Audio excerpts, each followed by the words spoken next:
Shubhata is like this saintly teacher who is nudging you. Okay, you forgot to mention. That's right, yeah. That's the role he's played last 15 years. Glad he used science fiction, not fiction.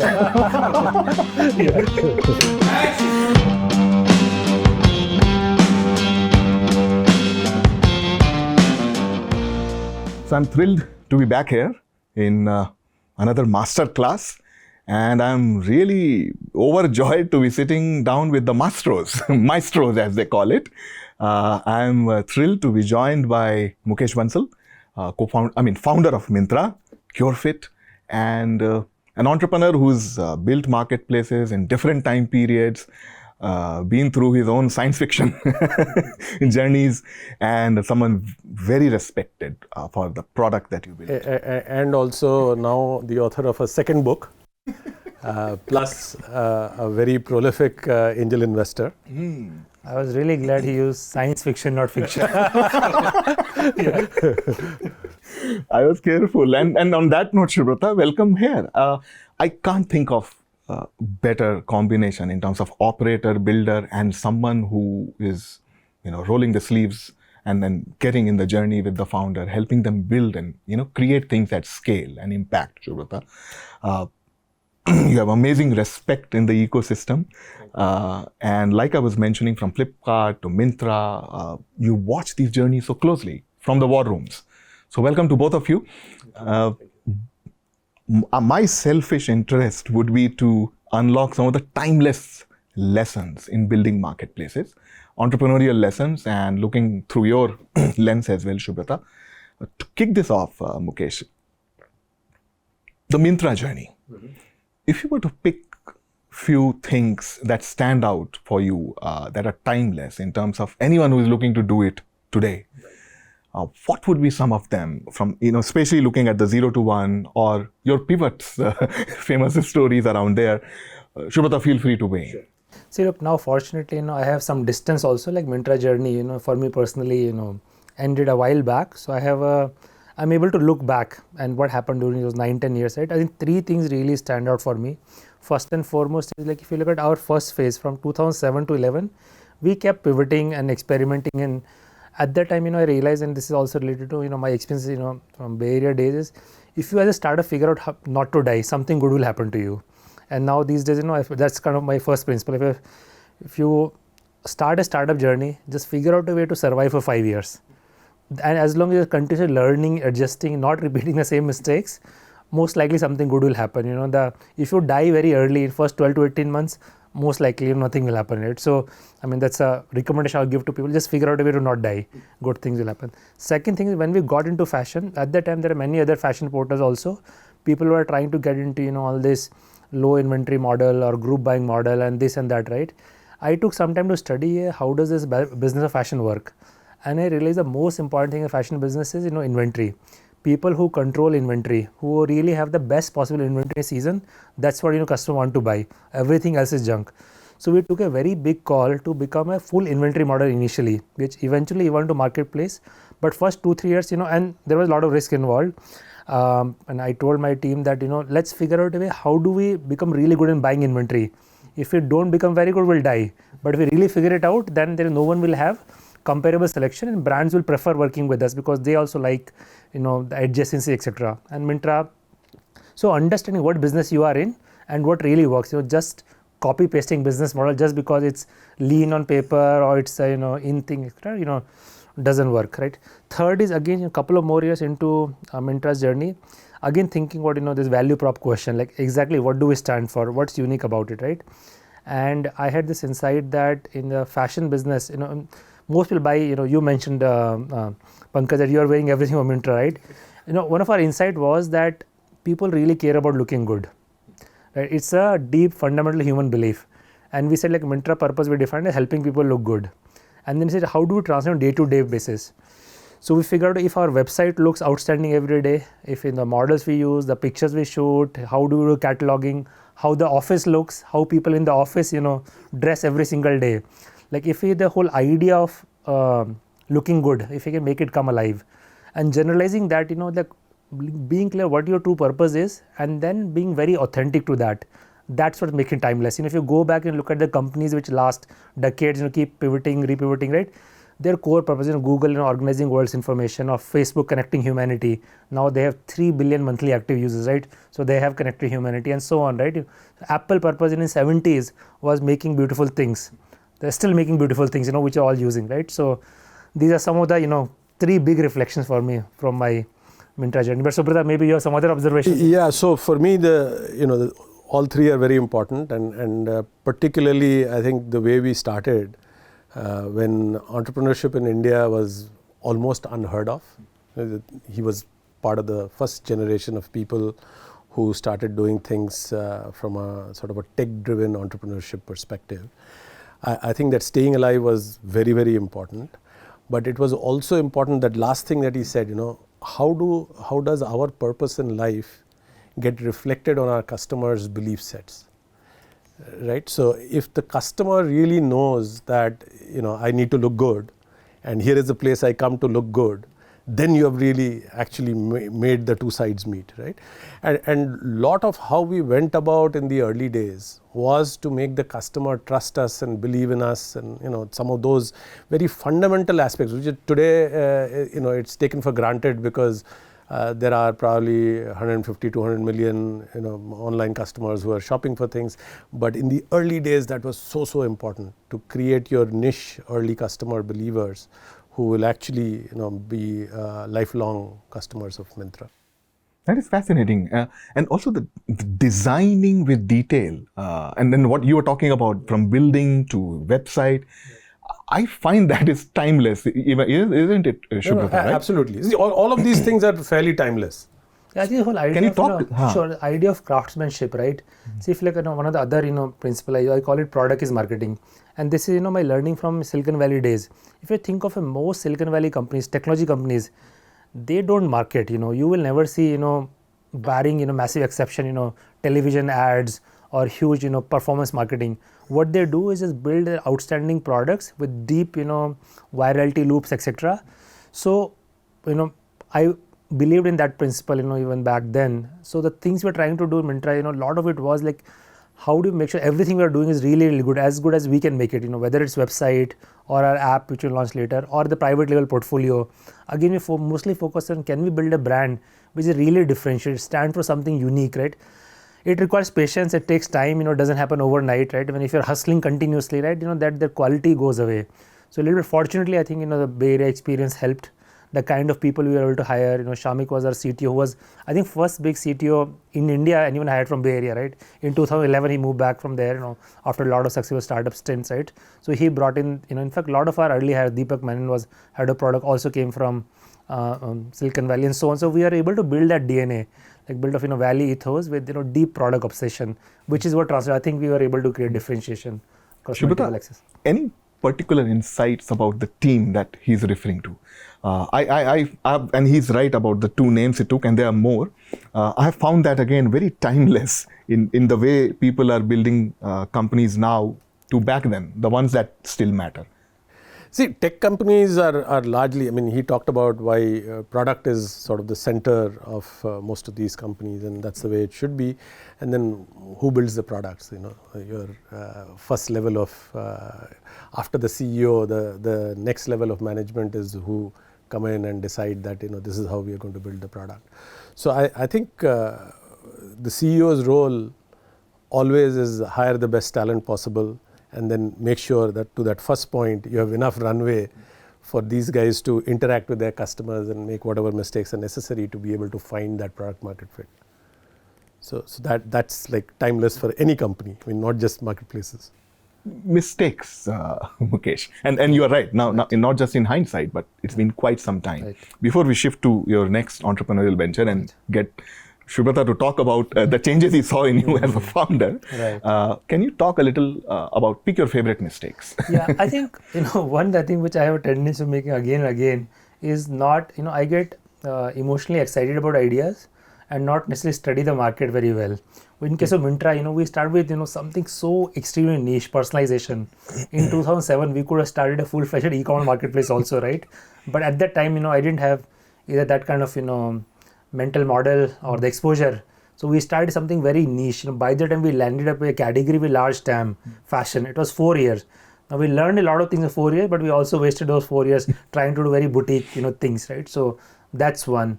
I think second, it took me 7 years to figure out, not letting go of people at the right time. In the past, as an early entrepreneur, I dragged on many people for 1, 2, 3 year past there, where they're definitely not fit for the role. They might have done some other role in the company. So I think that, creates so many downstream ripple effect for the whole organization. Culturally, you're as strong as the weakest link, and you keep carrying the weak link because the person was maybe loyal to you before, was very useful in early days. So figuring out those transition, it took me some time. But going back and all those some of those things I'll redo. Start with a large TAM, and you make sure team. You have a great team any given point of time, and a great team of today may not be a great team of 2 years down the line. Shubhata, how do you solve for this? I mean, not solve for this, but he's hitting it right on the nail. It's amazing how many founders I have heard talk about this problem. The TAM piece or the team piece? No, the team piece. Most will get TAM right. I am an exception. So for me, any team is sort of building confidence, building trust. And if I really have a great trust with, let's say, Mukesh, and he has trust with me, and then tomorrow we go figure out that, this is not the right thing for us to do, right? Either he needs to move out and do something else, or I need to look at something else. So as long as we are not hiding facts, so all of these are based on facts and based on trust. So if you start with a very high level of trust, and then the facts are pointing to to think that you need to move on and do something else, or this particular person needs to move out to make marketing better, or whatever it is, I think the best way to do this is to have a candid conversation. As a CEO, you just go and tell him that, 3 years ago when I hired you, this is what we were trying to do, and all of this shift in the market has happened.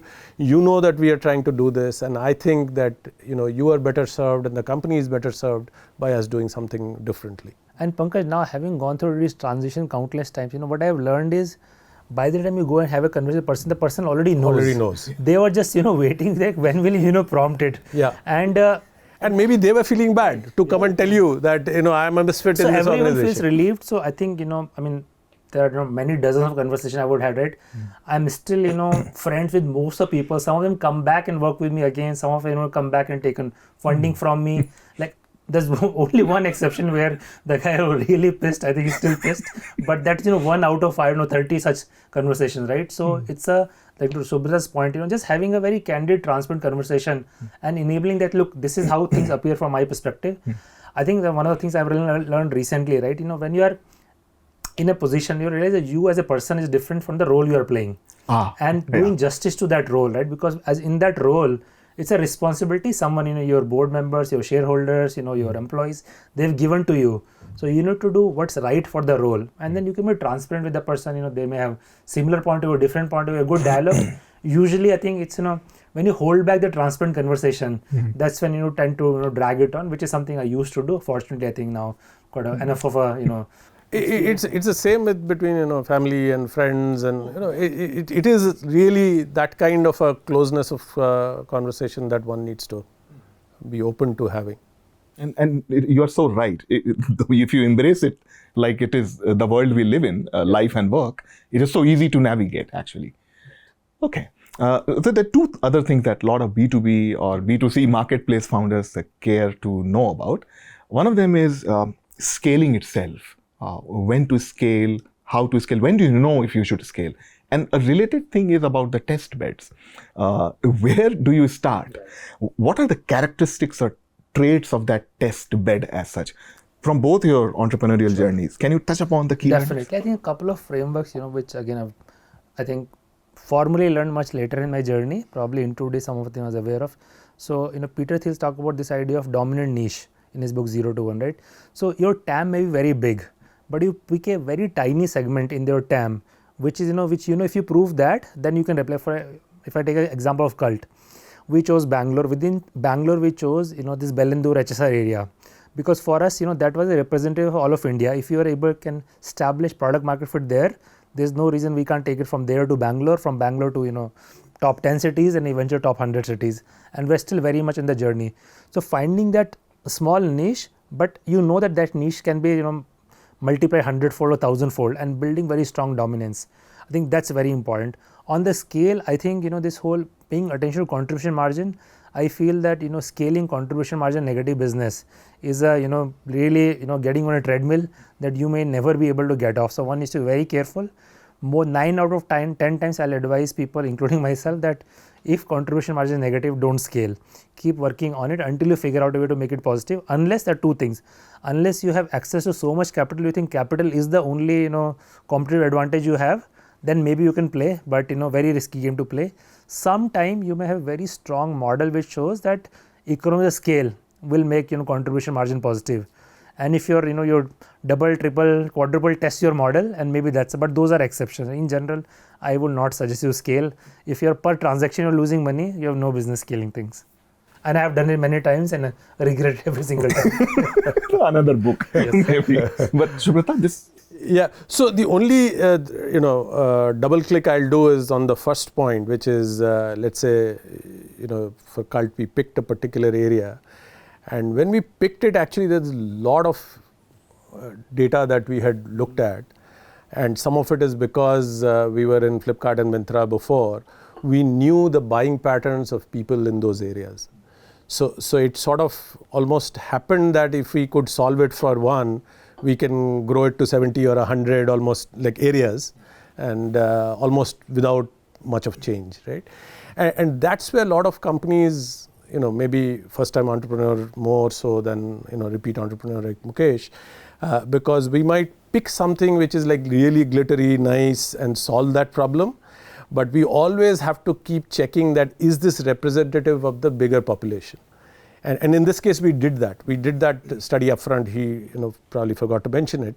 But if you didn't, then you are always kind of second guessing. I've got my 10 customers, but will 10 grow to 100 or not, right? So how do you define that problem so that you're creating a relatively representative initial target? That study, Subrata is like this saintly teacher who is nudging you. Okay, you forgot to mention. That's right. Yeah, that's the role he's played last 15 years and has been very helpful. I think what he's referring to in the e-commerce days, we could about 10% of India's e-commerce was Bangalore, and within Bangalore, if you further analyze, about 10% of Bangalore, which is 1% of India, was in this basically between Silk Board to Marathalli. The population that stays there.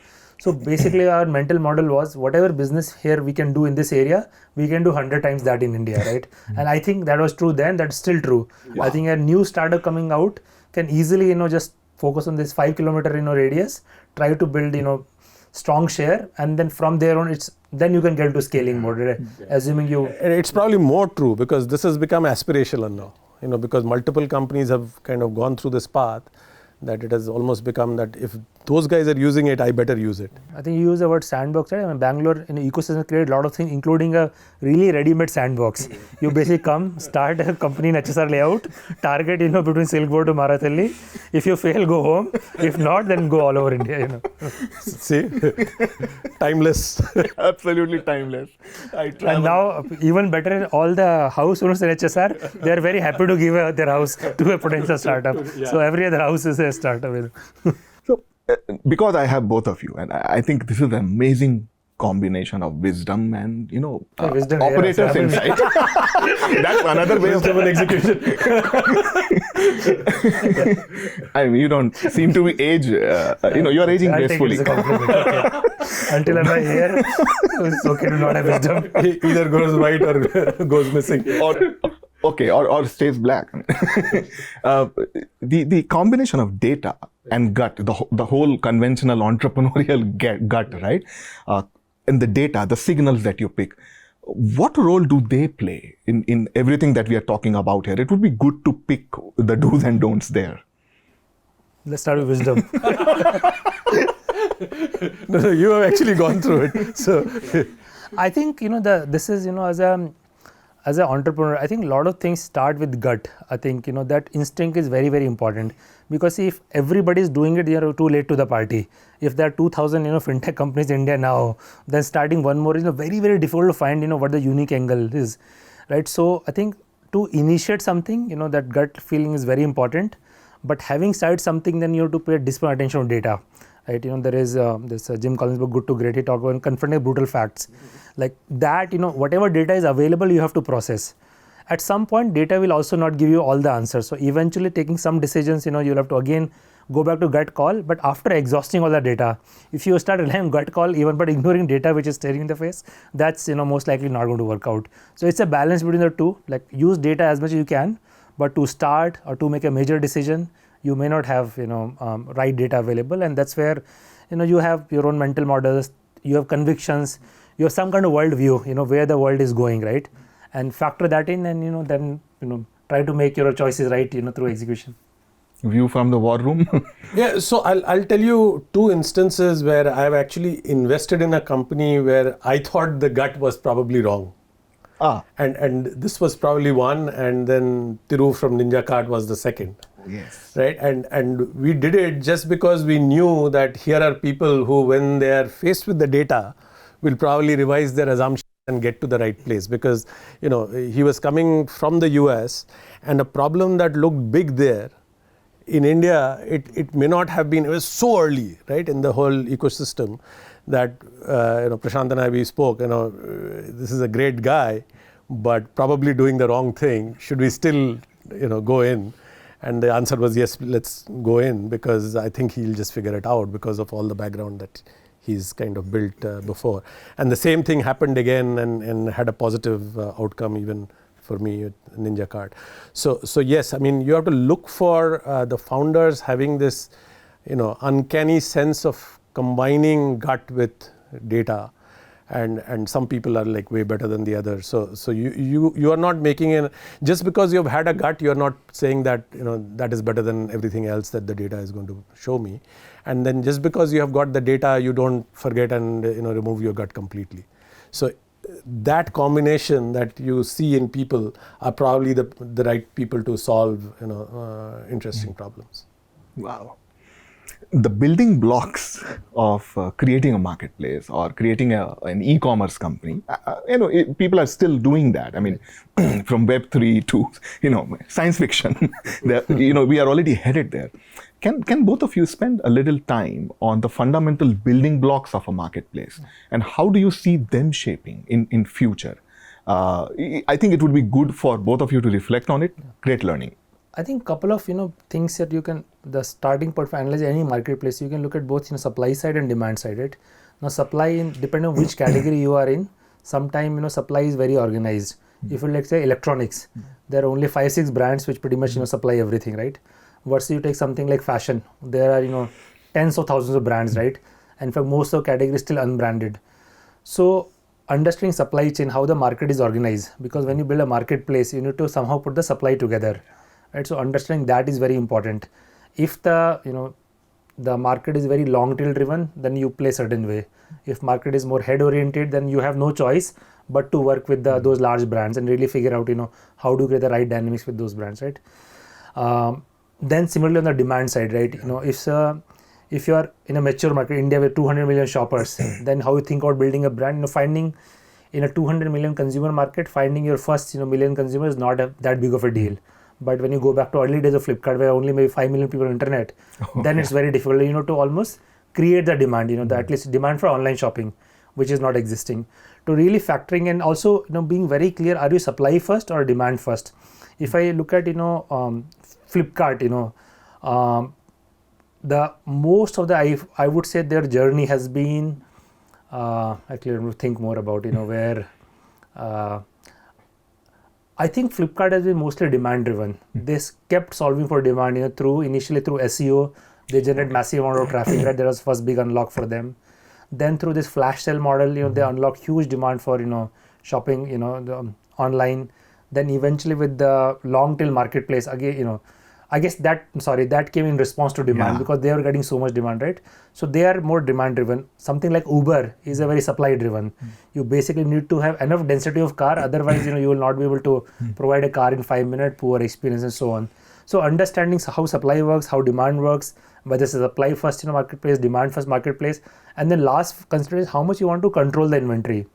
Because the more you control the inventory, experience certainly goes up, margin goes up, but cost of operating the marketplace goes up as well, because you have to invest into inventory, you have to have working capital consideration. So these are some of the factors. The answer depends on category to category and maturity of the market you are in, but these are some of the things I'll think about. And maybe, we talked briefly, there are the typical two-way marketplaces, and then, up came somebody like a Swiggy, where even the people who are delivering are actually a different part of the marketplace. Yes. So you have demand, you have the restaurants, which is supply, and then you have these people who are delivering. They are like the third. So it's like a three-way marketplace, which actually increases the complexity. So how do you kind of, what's the right wage to pay them? Is there surge happening or not? So a lot of that goes into that kind of a consideration. So it depends on how you are, like you're saying, you have to analyze the market. Is this something which is just shifting from offline to online? Then you probably do it in a different way. Is this like a new category getting built? Then you have to do it slightly differently. Is it like more digital, less digital, then the supply, and is there a second layer of last mile, etc., that has to play into the ecosystem? Final couple of insights. The quality, Subrata, you were mentioning it before we sat down for this conversation. How do you curate high quality in a marketplace scenario? And more importantly, how you keep at it with everything that is going around you? Is there something timeless there to learn from?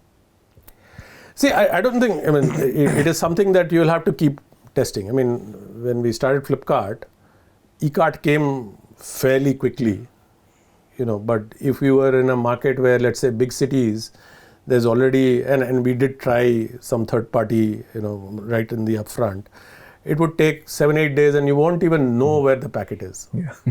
One is just predictably 7-8 days. If you can at least set customer expectation that initially that's what it will take, but you can't even trace it or track it, right? So then at some point you have to say, okay, I'll just go and build it, right? Because the market is in such a situation where my customers are demanding it, the supply side is not ready. So should I just get in the middle and treat this as an opportunity to do the business better and therefore go build it, right?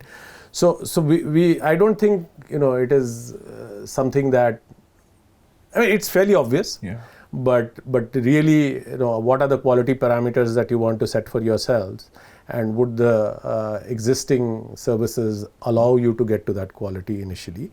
And then of course comes the optimization of, cost and all of that, where, maybe certain guys, your Sec A customer maybe want it in few hours, Sec B is okay with 3 days. So can you now cut it differently or do something, where the costs of fulfillment keep coming down? So I would say it's sort of an iteration based on which market you are, what's your customer segment, and what is their quality preference, and are they willing to sort of pay for that, and etc. Mukesh, amazingly, you are still solving a lot of these issues that we are talking about here. Yes. And that makes me hungrier to learn because a lot of time we've sat with founders and there is a time period, there is a context. Right. I can't think of many founders who have lived through different contexts and you're at these problems even now. That's right. Anything you want to touch upon on these topics? Yeah, one is, I think, to your earlier thing, I want some of the things being timeless. I think in our cult business, we build a first party business where we had a full control on the inventory. We build those gyms, we know every single thing, and we are able to create a very high quality experience.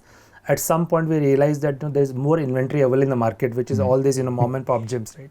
And for us to evolve into now from here on to this one-stop shop for any kind of fitness, we need access to that inventory. So we are onboarding them, so expanding the marketplace selection, but they come with all kind of quality. So now we are having to invent our own quality standards. What is the entry criteria? What is the criteria we are going to hold them accountable for month, and what incentives will build, both to reward good behavior as well as to punish, if the quality parameters are breached, how are we going to handle with that, right? So I think all marketplaces, I think these are, whether it's now 10 years from now, 20 people need to deal with it continuously. So is it eBay like marketplace, or is it a managed marketplace? Is it, and in his case, managed has multiple facets to it. It is not just the pricing that is managed, which is your Uber and Ola, but pricing and quality is managed. right? Which gives you this very operationally intensive kind of model. Then how do you keep things sane? Or, or a lot of founders wonder, how do you keep everyone happy in that sense, or stay loyal, at least the ones who matter to you? You mean within the company or the people on the platform? Well, yeah, platform. I mean, if you look at marketplace as such. I think generally, in both transparency help, like most marketplaces which have transparent rules, because transparency brings trust among the vendors. So as in any marketplace, brands will be complaining to Flipkart or Myntra for the matter that I want more visibility. Yeah. If they understand the rules for the visibility, then they are more okay, even if they're getting less visibility. If people understand that if I'm able to get my rating from 4.3 to 4.4, I'll get more visibility. Same for Swiggy kind of, like how does one restaurant, show up at the top or not, right? So I think defining those rules, especially, it's very important. Otherwise, people will not be happy. Having said that, I think, in a marketplace, you can't generate same amount of business for everybody. So you need to be clear, like where the bulk of business is coming from, and understanding at least the need for those people and having a deeper relationship, etc. Matter, so that this set becomes aspiration for other people. If they are able to elevate their product quality or service quality, they can maybe enter into this group. But I think most marketplaces are also aware of who their key customers are, right, and key providers are and what their requirements are, and continue dialogue, feedback. So almost treating the selection provider also one type of customer. In Flipkart, there's a marketplace team is like they treat all the marketplace sellers as customers, right? And their only job in life is to understand the needs of, and they're continuously innovating, building tools and solutions. So if you take care of those things, I think generally most people will be okay. Subrata, you have this eternal happiness, the Buddha smile you always wear, right? I must ask you this question. It's not just Mukesh's journey. You have watched a lot of these marketplaces get built out. How do you think they have managed this? Or beyond what Mukesh said in terms of curating, being transparent and everything, anything else you think? No, I think just being true to in every business, there are a few things you can control, and then there are things outside of your control. So once you start understanding what are the things I could control, and are you doing the best every day to control it, either through business relationships, or by building technology, or by enabling my people to have a process to make it more efficient. So whichever way, whatever are the variables that I can control, am I doing the best to control it? I think every business is about that, right? So and then the market is something which is outside of your control, but you keep getting this sense that here is a movement that is happening. COVID has happened, things have shut down, so maybe people are not going to walk into my gyms anymore, right? So what can I do? I can go try something more online friendly, right? So if I can organize these things well and do the things that I can control very, very well, that's actually the recipe for a good company. Mukesh, you talked about survival or staying alive thing, right? I get that. I mean, obviously. But how do you know when to not try and stay alive? Yeah, I think our data mostly tells you. See, it's like while you're staying alive, you have to keep analyzing what happened last 3 months. Is something getting better? There's something you may not be growing, but is the customer retention getting better, or your product rating getting better, right? Like you have to have that evidence. If you've tried something and after 6 months, 12 months, really nothing is getting better disproportionately, then at some point that's a signal for you that it's time to change, right? Whether it's shut down or pivot to something else. I mean, we went through recently, right? We launched this, what Subhata mentioned, the online live fitness classes, which saw huge traction during COVID time. We got massive amount of DAU, etc. But we started monetizing. It got to a certain level, but it flatlined with that. And no matter what we did, for the last 12 months, it's been flat. And finally, we recognize that reflects the size of that market. This market does not exist. Now, there's no point, keep pouring more money and effort into that, right? We'll do something else, where it has plateaued some level, and now we'll build, other things. Subrata, have you told founders not to do it anymore? And in those instances, what was sticking out? No, so I never tell somebody not to do something. I mean, like Mukesh is saying, can you get some data to point them to their understanding, and so that they can refine it and figure it out? I mean, everybody is very smart. The people that we work with, they actually may have either not looked at that data, or may have for some reason believed that doesn't apply to me. But if you sit with them and make them understand that, here is how I'm looking at it, this is the change that is happening, and do you kind of accept it and go back and think about it and come back. I think most people will logically come back with the right decision. When it's like that same employee situation. Everybody knows if things are not really going well, and then you just have to nudge them to look at the right data or evidence. Actually, that was a beautiful insight. I mean, it appears very simplistic, but you come to think about it. Right. Final question in this series. Mukesh, why did you become a founder again? What is that you seek? You almost appear to be a journeyman, an astronaut, to see, from planet to planet, and now doing something absolutely amazing again. Entrepreneurial skill is playing a role. I think, this is what I really enjoyed doing.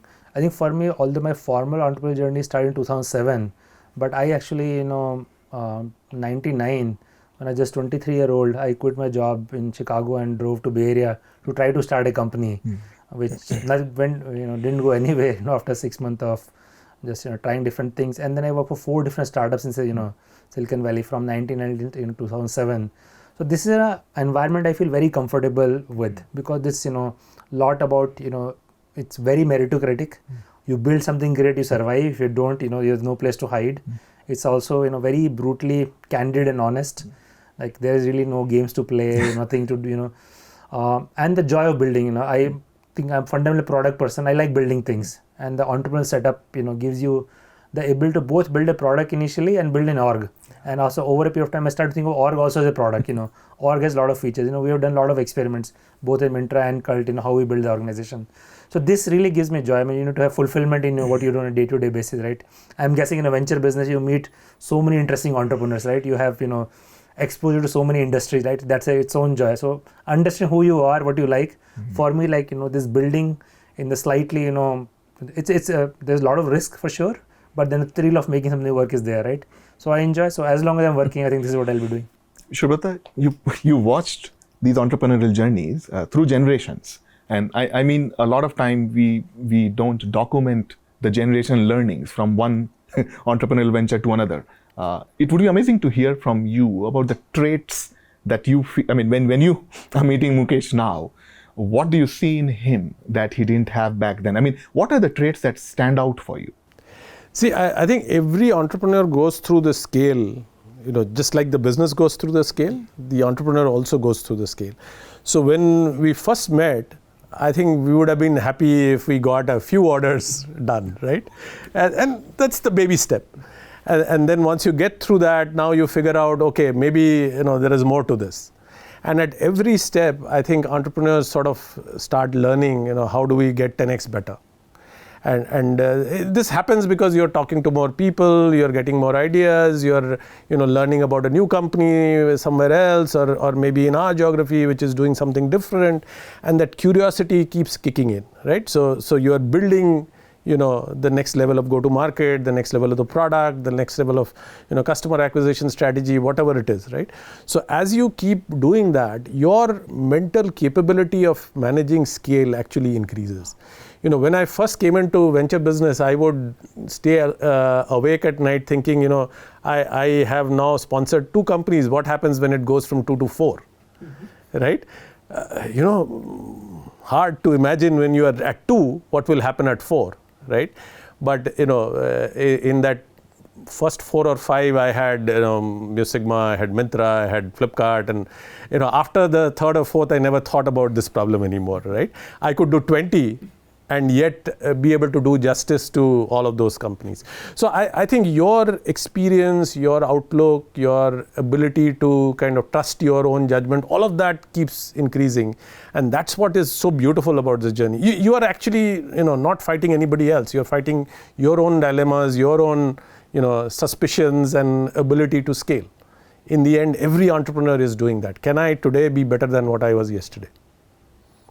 So beautifully said. And And I'm grateful that we had this conversation. Mukesh, I mean, from the time you were in HSR and I ordered one of those t-shirts to wearing everything Myntra. And, it's a joy. But do you go to Cult or not? I send people to Cult. Okay, good enough. Yeah, absolutely. Without any, promotion code or anything. And then Subrata, I mean, what amazing lessons to unlock from you. I think this definitely deserves a deeper chronicling, and we will keep talking. Thank you so much. Really great. Thank you, Pankaj. Thanks, Mukesh. Thank Thanks, you. Subrata.